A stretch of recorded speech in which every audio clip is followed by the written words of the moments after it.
4 PM news network में दोस्तों आपका स्वागत है। मैं हूं आपके साथ राशिद ज़हीर।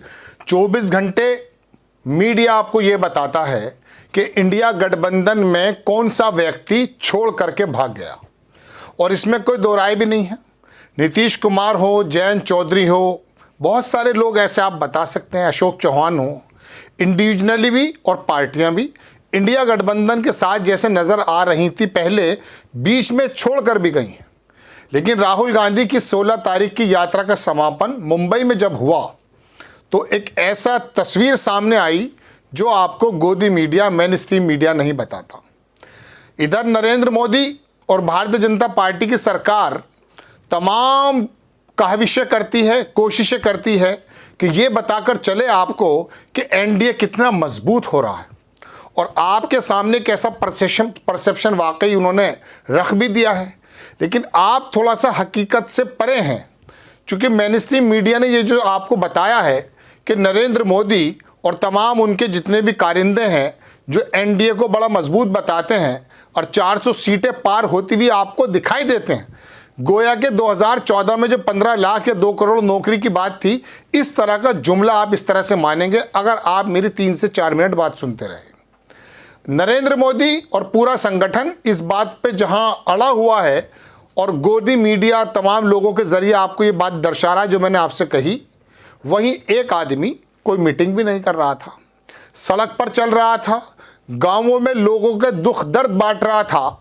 गाड़ी से उतरकर हाथ मिलाना हो या एक पर्टिकुलर वर्गों के पास जाकर, ड्राइवर्स हों, मिस्त्री हों, किसी भी तरह के वर्ग के लोगों के साथ जाकर उनका हालचाल पूछना, उनकी बुनियादी ज़रूरतें पूछना और देश की नफ्स को पहचानना और महसूस करना और उसके अंदर से कुछ निकाल करके आपके सामने रखना कि अगर हम सरकार में आते हैं तो हम इस प्रकार का प्रोग्राम लेकर आएंगे।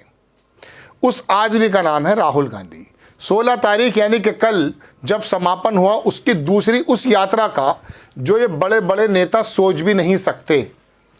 ये लोग एसी कमरों से निकल करके बाहर आने की बात तो छोड़ दीजिए, किसी गरीब आदमी से हाथ मिलाना भी गवारा नहीं करते। उस जगह उस प्रधानमंत्री के परिवार का एक बंदा सड़क पर उतरा, खेतों में उतर गया। साहब कोई बड़ा काम नहीं है, वो भी हिंदुस्तानी है, लेकिन इतना करीब जाकर पहचानना उनकी ज़रूरतों को और तमाम लोगों के कहने के बावजूद संगठन पर ज़्यादा ध्यान ना देकर आपकी और मेरी परेशानियों को सुनना, उसका नाम राहुल गांधी है। उसने कैसा परसेप्शन बनाया, जो उसने कैसा परसेप्शन खड़ा कर दिया दोस्तों 16 तारीख में, जो गोदी मीडिया झूठ के आडंबर पे खड़े होकर करती है। मेरी बात शायद समझ में नहीं आ रही होगी, लेकिन मैं दोबारा बताता हूं कि भारतीय जनता पार्टी ने परसेप्शन बनाया कि एनडीए मजबूत है और इंडिया गठबंधन टूट रहा है और इसमें अपने तमाम तंत्र लगा दिए। राहुल गांधी के पास कोई तंत्र नहीं, इन चीज़ों में लगता रहा वो, जैसा कि मैंने आपको बताया। लेकिन कल मुंबई के अंदर फारूक अब्दुल्ला से लेकर केरल के लोग, तमिलनाडु के चीफ मिनिस्टर से लेकर के चंपई सोरेन तक जब इकट्ठे हुए और उन्होंने आकर बताया कि इंडिया गठबंधन तो बहुत मजबूत है, वहीं इसके बरक्स भारतीय जनता पार्टी, जिसका नाम एनडीए में था ही नहीं, 9.5 बरस तक एनडीए की याद नहीं आई जब तक नीतीश कुमार ने इंडिया गठबंधन नहीं बनाया था। उससे पहले एनडीए का कोई जिक्र नहीं था। वो बिहार में छोटी सी पार्टी जिसका 4-5, 5.5% वोट है, उसमें इतनी फंसी हुई है कि बिहार में टिकट डिस्ट्रीब्यूशन नहीं कर पा रही है। वो महाराष्ट्र के अंदर टिकट डिस्ट्रीब्यूशन नहीं कर पा रही है। अभी जीतनराम मांझी हो या पशुपति पारस हो, अभी देखिए तो सही वहां पर किस प्रकार की सिर फुटव्वल होने वाली है। और बताया आपको क्या जा रहा है कि एनडीए बड़ा मजबूत है। नो डाउट मजबूत है, इस बात से इनकार नहीं किया जा सकता। लेकिन उन 8 स्टेट्स में जो पहले जीते थे, वहां पर भी किस तरह की सेंध लग रही है, ज्यादा ना सही लेकिन फिर भी वहीं बहुत ज्यादा कमजोर है। हिंदी पट्टी पे इसमें कोई दो राय नहीं है दोस्तों। मैं आपको बताऊं, बहुजन समाज का वोट हो, मुस्लिम समाज का वोट हो, यादव समाज का वोट हो, इस सिख समाज, ईसाई समाज, ये वाला जो वोट है ये वाकई भारतीय जनता पार्टी के साथ नहीं है।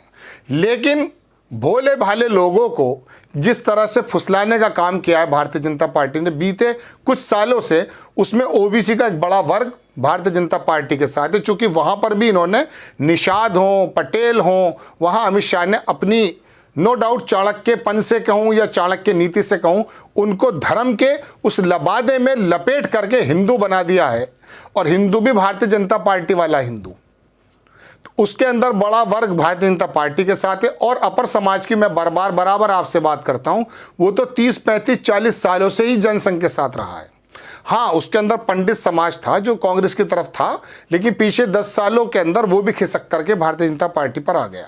लेकिन इसके अलावा देश में आप कहीं भी निगाह मारेंगे, बंगाल चले जाइए, केरल चले जाइए, तमिलनाडु चले जाइए, कर्नाटक चले जाइए, बिहार के अंदर भी, और अब मैं आपको बता दूं पंजाब के अंदर भी, अब मैं आपको बता दूं हरियाणा के अंदर भी, और अब मैं आपको बता दूं दिल्ली के अंदर भी हालात, यकीन जानिएगा, मैं कोई किसी पार्टी का प्रवक्ता ना होकर बहुत खुली आंख से बता रहा हूं कि आपको ये तमाम जगहों पर भारतीय जनता पार्टी 0/0 है। मैंने आपको पहले भी बताया था कि ये जो 8 स्टेट्स हैं, इसमें 200 सीटों में से 183 गालिबन भारतीय जनता पार्टी गठबंधन ने जीते थे, और इस बार भी वो 183 जीत सकते हैं, इसमें कोई दो राय नहीं है। लेकिन मैं आपको फिर बता रहा हूं कि इस बिहार में आपको नुकसान होने वाला है। उत्तर प्रदेश में भी अगर इनको बढ़ोतरी की जहां चांसेस हैं, लेकिन अगर कुछ अखिलेश यादव और कांग्रेस ने अपने टिकट डिस्ट्रीब्यूशन में अक्लमंदी दिखाई तो 10-15 सीटें यहां भी घट जाएंगी। मुझे दिखाई नहीं देता कि 50 सीटों से ज़्यादा भारतीय जनता पार्टी है कि आए उत्तर प्रदेश में, हालांकि सबसे बड़ा गढ़ है। लेकिन मैंने जितने रीजन की बात आपसे कही, दिल्ली आ जाइए, गठबंधन हो गया, 3-4 सीटों का नुकसान। हरियाणा के अंदर आप यकीन मानिए बहुत बड़ा नुकसान, अकेले भूपेंद्र सिंह हुड्डा ही ख़त्म करके रख देंगे। पिछली बार भी सरकार में नहीं आए थे, वो दुष्यंत चौटाला की पार्टी के साथ आना पड़ा था। एक बात, आप पंजाब चले जाइए, पहले भी नहीं थे, अब भी नहीं होंगे और नुकसान हो जाएगा। आप मध्य प्रदेश चले जाइए, वहां पर 100% आने की उम्मीद नहीं है, इस बार वहां पर कांग्रेस की सीटें बढ़ जाएंगी। आप राजस्थान चले जाइए, वहां उम्मीद है, लेकिन फिर भी वहां पर उम्मीद की जा सकती है कि 4 से 5 सीट भारतीय जनता पार्टी को नुकसान हो। मैं बहुत ही मिनिमम बता रहा हूं आपको बात। और महाराष्ट्र और जनाबेमन बिहार के अंदर इतना बड़ा डेंट लग जाएगा कि 200-303 ही तो आए थे पुलवामा की लहर के बाद, 30-35 सीटें घटते ही 272 से नीचे आ जाएंगे। अपनी खबर पर आ जाता हूं कि राहुल गांधी, जिसने तंत्र का इस्तेमाल नहीं किया, जिसने रैलियां नहीं की, जिसने सरकारी पैसे के हेलीकॉप्टर में बैठ करके जो है सम्मेलन नहीं किए, वो बंदा बराबर आपके मेरी परेशानियों को उठाता रहा, समझता रहा। उसने मुंबई के अंदर तमाम उस गठबंधन के बड़े बड़े नेताओं को जोड़ दिया। अखिलेश यादव नहीं आए तो उनके प्रतिनिधि आए, केजरीवाल नहीं आए तो उनके प्रतिनिधि आए, मतलब तमाम लोगों को। और इनसे 2 लोग नहीं समझ रहे, चिराग पासवान का परिवार, जीतन मांझी। महाराष्ट्र के अंदर उथल पुथल मच रही है, किसको असली माने। जब वो सीट की बात थी तो पशुपति पारस को जो है 4 सांसदों के साथ अपने साथ बुला लिया, और अब जब दिखाई दे रहा है कि रामविलास पासवान के बेटे के पास वोट है तो उसको छोड़ करके सारी सीटें उसको दे दी। मतलब सोचिए तो सही, मतलब कोई बात है, जबान है कोई। चलिए खैर, राहुल गांधी जिसने संगठन का काम नहीं किया, बल्कि अपने गठबंधन के लोगों से भी ये ताने ज़रूर सहे कि राहुल गांधी यात्रा में व्यस्त हैं, टिकट का डिस्ट्रीब्यूशन, सीटों की शेयरिंग की बात क्यों नहीं कर रहे। उसने जोड़कर रख दिया पूरे विपक्ष को, दर्जन भर या 2 दर्जन से ज़्यादा लोग वहाँ मौजूद, और इनसे 2 लोग नहीं समझ रहे। तो बताइए, परसेप्शन, संगठन का काम ना करने के बावजूद भी, सीट शेयरिंग की ना देने के बावजूद राहुल गांधी इस मद्देनज़र कामयाब हुए। ये बात अलग है कि आपको मेनस्ट्रीम मीडिया ना बताए, लेकिन सोशल मीडिया पर बाहर है और देखने को मिला कि शरद पवार ने किस प्रकार से बात कही, केजरीवाल का सौरभ भारद्वाज क्या बोल कर गया, चंपई हेमंत सोरेन की वाइफ क्या क्या कर गई। एक माहौल बना और तमाम हिंदुस्तान के अलग अलग पार्टियों को इकट्ठा करके एक साथ बता दिया कि इंडिया गठबंधन क्या करने जा रहा है। आपको खबर कैसी लगी अपनी राय कमेंट्स बॉक्स में ज़रूर दीजिए। चैनल को सब्सक्राइब कीजिए, शेयर कीजिए। नेक्स्ट टाइम मैं किसी खबर के साथ हाजिर हो जाता हूँ। जय हिंद।